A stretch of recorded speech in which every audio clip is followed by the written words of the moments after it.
उत्तराखंड की भाजपा सरकार ने आरएसएस की सुबह और शाम की शाखा में अब राज्य सरकार के कर्मचारी भाग ले सकेंगे। साथ ही वो आरएसएस के सांस्कृतिक और सामाजिक गतिविधियों में भी शामिल हो सकते हैं। राज्य के अपर मुख्य सचिव आनंद वर्धन ने इस संबंध में एक आदेश जारी किया है।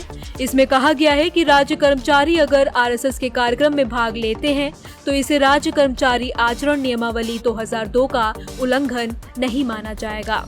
राज्य सरकार के कर्मचारी इस शर्त पर आरएसएस के कार्यक्रमों में हिस्सा ले सकते हैं कि इससे उनके सरकारी कर्तव्य और दायित्वों में अड़चन न आए।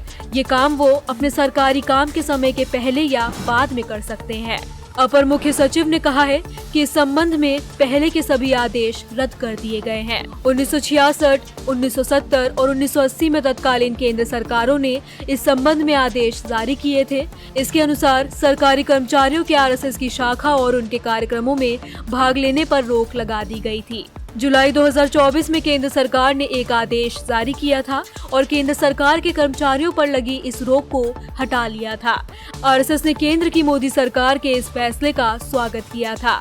हालांकि इस फैसले का विरोध भी हुआ था। कांग्रेस अध्यक्ष मल्लिकार्जुन खड़गे ने कहा था कि 1947 में भारत ने जब अपना राष्ट्रीय ध्वज अपनाया था तब आरएसएस ने तिरंगे का विरोध किया था। उन्होंने आगे कहा था, सरदार पटेल ने आरएसएस को इसके खिलाफ चेतावनी दी थी। 4 फरवरी 1948 को गांधी जी की हत्या के बाद सरदार पटेल ने आरएसएस पर प्रतिबंध लगा दिया था। पीएम मोदी ने 58 साल बाद सरकारी कर्मचारियों पर आरएसएस की गतिविधियों में शामिल होने पर 1966 में लगा प्रतिबंध हटा दिया है। हम जानते हैं कि पिछले 10 वर्षों में बीजेपी ने सभी संवैधानिक और स्वायत्त संस्थानों पर संस्थागत रूप से कब्जा करने के लिए आरएसएस का उपयोग किया है।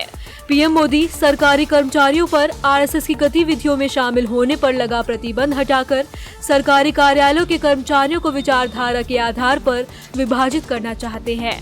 खड़गे के साथ साथ कांग्रेस सांसद गौरव गोगोई, एआईएमआईएम प्रमुख असदुद्दीन ओवैसी और बहुजन समाजवादी पार्टी की मुखिया मायावती ने भी केंद्र के इस फैसले पर सवाल उठाया था।